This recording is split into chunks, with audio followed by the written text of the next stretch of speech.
ओम शांति। आज 30 जून 2022 है और ये इस जून महीने का आखिरी दिन है। जैसे शुरुआत होती है ऐसे ही अंत। तो आज भी बाबा ने हमें एक का पाठ पक्का कराया है परखने की शक्ति के लिए। ये एक का पाठ कितना इम्पोर्टेंट है और इससे हमें क्या क्या प्राप्तियां होती हैं, आइए जानते हैं आज के बाबा के अव्यक्त इशारों से। आपका जो वायदा है कि हम एक हैं, एक के हैं, एक के होकर रहेंगे, एक की ही मत पर चलेंगे, यह सदैव पक्का रखना। जितना आप अव्यक्त स्थिति में स्थित रहेंगे, उतना माया के बहुरूपों को सहज परख कर अपने को सेफ कर सकेंगे। अव्यक्त स्थिति में रहने से हर कर्म में अलौकिकता का अनुभव होगा। हर कर्मेंद्रिय से अति इंद्रिय सुख की महसूसता होगी। चेहरे पर रूहानियत और अलौकिकता दिखाई देगी। जैसे कल बाबा ने हमें आत्मिक स्थिति के लिए कहा था, ऐसे ही आज परख शक्ति को बढ़ाने के लिए बाबा ने हमें अव्यक्त स्थिति का अभ्यास करने के लिए इशारा दिया है। और ये अव्यक्त स्थिति हमारी कैसे बनेगी, इसके लिए बाबा ने हमें हमारा वायदा याद दिलाया है। एक का वायदा। हम सब एक हैं, अर्थात एक घर से आए हैं, एक ही पिता के हैं, एक ही कार्य में हम सब लगे हैं, एक की ही मत पर चल रहे हैं। तो दुनिया में भी कहते हैं गॉड इज़ वन।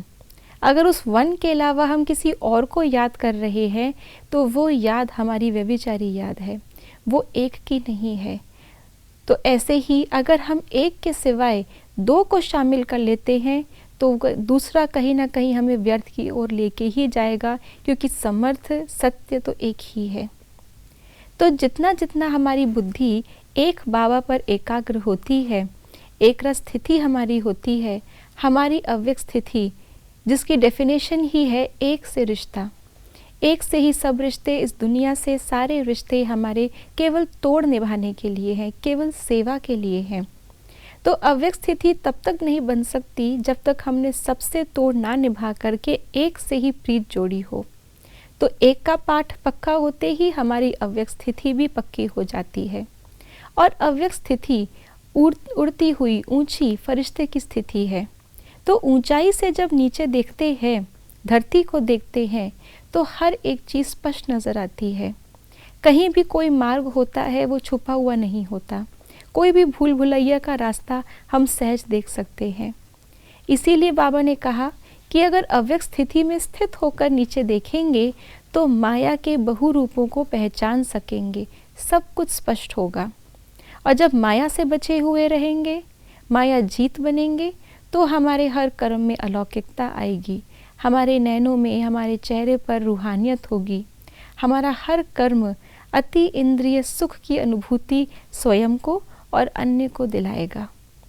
तो ये एक के पाठ से हमें क्या क्या प्राप्ति होती है और कैसे हम अव्यक्त स्थिति के द्वारा अपनी उस एक के पाठ को पक्का कर सकते हैं और उसकी प्राप्तियां हम महसूस कर सकते हैं, आज इन इशारों पर हम चलने का पूरा अटेंशन रखेंगे। ओम शांति।